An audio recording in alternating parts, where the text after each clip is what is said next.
Exit poll ने दिए सत्ता परिवर्तन के संकेत।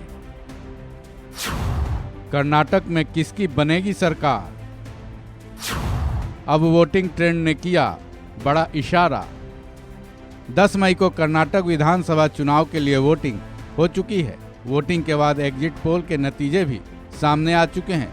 एग्जिट पोल में कर्नाटक में सत्ता परिवर्तन के संकेत दिख रहे हैं, जिससे सत्तारूढ़ दल के माथे पर पसीने तो जरूर आए होंगे। हालांकि बीजेपी के नेता ये जरूर कहते नजर आ रहे हैं कि कई बार एग्जिट पोल के नतीजे सटीक नहीं होते हैं। ये बात भी अपनी जगह पूरी तरह से सही है, लेकिन बीजेपी खेमे में चिंता जरूर फैली होगी। वहीं एग्जिट पोल के बाद अब वोटिंग ट्रेंड भी सामने आ चुका है। मीडिया रिपोर्ट्स में भारतीय चुनाव आयोग के मुताबिक वोटिंग ट्रेंड में इस चुनाव के रिजल्ट क्या कहते हैं, अब इस पर सबकी नज़र अटकी है। तो चलिए जानते हैं कर्नाटक चुनाव का वोटिंग ट्रेंड क्या कहता है। कर्नाटक में वोटिंग का हाल। भारतीय चुनाव आयोग के आंकड़ों के मुताबिक कर्नाटक में 72.67% वोटिंग हुई है।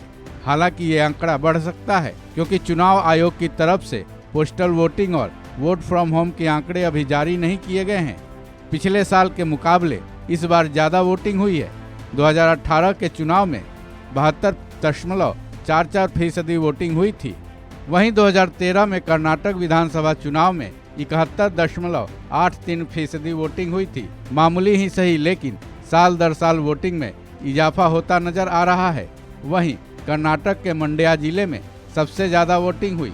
यहाँ की वोट प्रतिशतता 90.93 रही। वहीं सबसे कम वोटिंग बेंगलुरु के सीवी रमन विधानसभा पर 47.43% हुई। कर्नाटक विधानसभा चुनाव का वोटिंग ट्रेंड। जहां तक विधानसभा चुनाव की बात है, कर्नाटक राज्य के गठन होने से लेकर अब तक कुल 14 विधानसभा चुनाव हो चुके हैं। इनमें से 8 बार ऐसा हुआ है जिसमें वोटिंग परसेंटेज में बढ़ोतरी हुई है।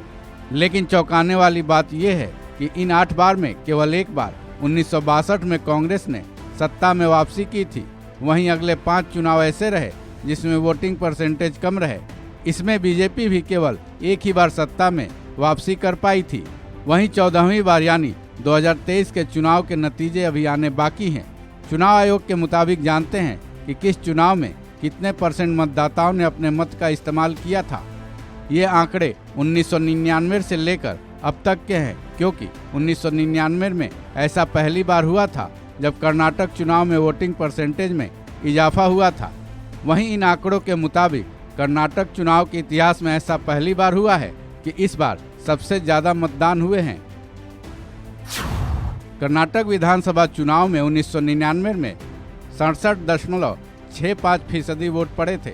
वहीं 2004 में 65.17, 2008 में 65.17, वहीं 2013 में 71.83% वोटिंग हुई थी। जहां तक 2018 की बात है, उस साल 72.44% वोटिंग हुई थी। वहीं इस साल यानी 2023 में 72.67% वोटिंग हुई है। अब समझते हैं कि कर्नाटक चुनाव के वोटिंग ट्रेंड्स क्या कहते हैं। कर्नाटक विधानसभा चुनाव के इन आंकड़ों के मुताबिक मतदान चाहे ज़्यादा हुए हों या कम, सत्ता वापसी की संभावना कमतर ही रहती है। वहीं चुनाव के बारे में ये कहा जाता रहा है कि ज़्यादा मतदान होना सत्ता परिवर्तन के संकेत देता है। ऐसा कई बार चुनाव परिणामों में देखा भी जा चुका है। वहीं ज़्यादा वोटिंग की मान्यता भी वोटिंग ट्रेंड का सपोर्ट करती ही दिख रही है। वहीं जहां तक सत्ता में वापसी की बात है, कर्नाटक चुनाव के इतिहास में बीजेपी और कांग्रेस ने केवल एक बार ही किया है। ऐसे में कर्नाटक में किसकी सरकार बनती दिख रही है, ये साफ नज़र तो आ रहा है, लेकिन अभी केवल अनुमान ही लगाया जा सकता है। कुछ भी पक्के रूप में कहना जल्दबाजी होगी। इस खबर में बस इतना ही। बाकी अपडेट्स के लिए जुड़े रहिए वन इंडिया हिंदी के साथ।